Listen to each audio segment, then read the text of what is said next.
Hello dear student. Today in this lecture we will discuss antigen processing and presentation by MHC class 1 molecule. In the previous lecture we have discussed about the MHC molecules, types of MHC molecule. Today in this lecture we will discuss that how the intracellular or indigenous antigen is presented to the immunity cells or how they are processed.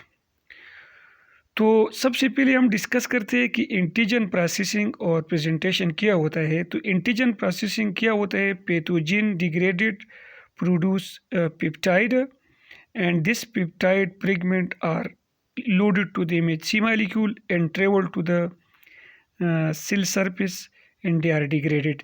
Antigen processing क्या होता है कि जब एक body में क्या होता है, एक पैथोजन आ जाता है और पेगोसिटिक सेल इस पैथोजन को पेप्टाइड में कन्वर्ट करते हैं और ये पेप्टाइड फिर एमएचसी मॉलिक्यूल लेके सेल के सरफेस पे डिस्प्ले करते हैं। इस प्रोसेस को हम एंटीजन प्रोसेसिंग और प्रेजेंटेशन कहते हैं।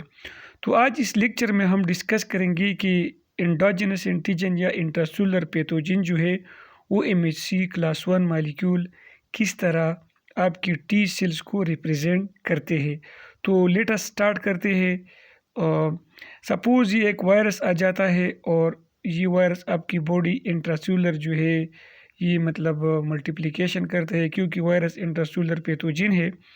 तो इसके जो प्रोटीन बनते हैं, लेट सपोज ये एक पेगोसिटिक सेल है और वायरस जो है पेगोसिटिक सेल्स मतलब या दूसरा सेल्स है और वायरस जो है वो एंटर हो जाते हैं, आपकी सेल को क्या करते हैं, इन्फेक्ट करते हैं। जब आपकी सेल को इन्फेक्ट करते हैं तो सेल के अंदर जितनी भी प्रोटीन बनते हैं तो वो प्रोटीन नॉर्मली क्या होता है कि सेल के अंदर एक स्ट्रक्चर होता है, इस स्ट्रक्चर का नाम है प्रोटियोसोम। तो ये प्रोटियोसोम के अंदर डिग्रेड होता है और इसी तरह इससे तकरीबन 15 to 20 अमीनो एसिड जो है वो मतलब बनते हैं। अभी क्या होता है, मैं आपको बता रहा हूँ कि ये प्रोटीन जब बनते हैं तो ये प्रोटियोसोम जब इसको अमीनो एसिड्स में कन्वर्ट करते हैं तो हमारे पास एक ख़ास किस्म की प्रोटीन होता है, इसका नाम होता है टेप। टेप का मतलब है transporter associated with antigen processing. तो ये टेप के ज़रिए रफ एंडोप्लाज्मिक रेटिकुलम में क्या होता है, एंटर होते हैं। जब रफ एंडोप्लाज्मिक रेटिकुलम में एंटर होता है तो आपको पता है कि रफ एंडोप्लाज्मिक रेटिकुलम में एंट्री के बाद क्या होता है कि ऑलरेडी रफ एंडोप्लाज्मिक रेटिकुलम में एमएचसी क्लास 1 मॉलिक्यूल मौजूद होता है। आपने याद रखना है ये एमएचसी क्लास 1 मॉलिक्यूल कहाँ से आता है, तो राइबोसोम जो है ये एमएचसी क्लास 1 मॉलिक्यूल जो है वो बनाता है। और मतलब ये एमएचसी क्लास 1 मॉलिक्यूल जो है ये किस तरह एंडोप्लाज्मिक रेटिकुलम में रफ एंडोप्लाज्मिक रेटिकुलम में आ जाता है। तो हमारे पास एक प्रोटीन है, इसका नाम है कोलनेक्सिन। ये कोलनेक्सिन के ज़रिए ये MHC class 1 molecule rough endoplasmic reticulum में आता है।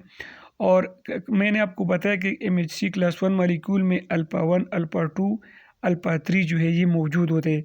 तो कोलनेक्सिन के ज़रिए जब रफ एंडोप्लाज्मिक रेटिकुलम में आ जाता है तो इस एंडोप्लाज्मिक रेटिकुलम में जब ये आ जाता है तो मतलब इसके साथ बीटा माइक्रोग्लोबुलिन भी अटैच होता है। इससे पहले बीटा माइक्रोग्लोबुलिन जो है एमएचसी क्लास 1 के साथ अटैच नहीं होता है, लेकिन जब ये रफ एंडोप्लाज्मिक रेटिकुलम में आता है तो बीटा माइक्रोग्लोबुलिन इसके साथ अटैच होता है और साथ साथ इसके साथ कैलरेक्टिक्लिन या कैलरेक्टिक्लिन और EAP57 जो है मतलब इसके साथ अटैच होता है। तो मतलब ये अभी कंप्लीट एमएचसी क्लास 1 मॉलिक्यूल बनता है।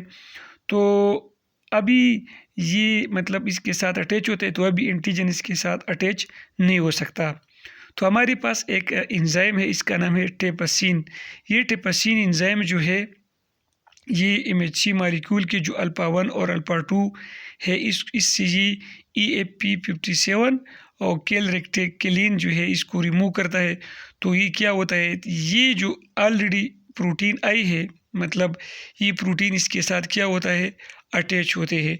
जब ये इसके साथ अटैच होता है तो ये MHC मॉलिक्यूल पेप्टाइड को अपने साथ लेके गाल्जी बॉडीज तक पहुंच जाता है। फिर विजिकल पेपर में सेल के सरफेस पे जो है ये रिप्रेजेंट करता है। ये MHC class 1 molecule alpha 1, alpha 2, alpha 3 और बीटा माइक्रोग्लोबुलिन है।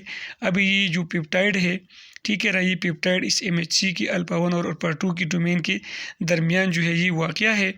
और ये क्या करता है कि ये MHC क्लास 1 के लिए कौन सी सेल पे टी सेल जो है, जो CD4 पॉजिटिव सेल होता है, मतलब मेरे कहने का ये है कि CD4 पॉजिटिव सेल के साथ जो क्या क्या करते हैं, इंटरेक्शन करते हैं। इस प्रोसेस को कि MHC क्लास 1 मॉलिक्यूल सबसे पहले एंटीजन को बाहर लेके आता है और फिर टी सेल को क्या करते हैं, रिप्रेजेंट करते हैं। इस प्रोसेस को हम एंटीजन प्रोसेसिंग एंड प्रेजेंटेशन कहते हैं। अभी ये MHC क्लास 1 मॉलिक्यूल इसको रिप्रेजेंट करता है। MHC class 1 molecule CD8 positive cell को रिप्रेजेंट करता है। ये CD8 पॉजिटिव सेल कौन सा सेल है मैं आपको बता रहा हूँ, इसको हम साइटोटॉक्सिक टी सेल कहते हैं। तो इसी तरह साइटोटॉक्सिक टी सेल जो है इस मॉलिक्यूल को डिग्रेड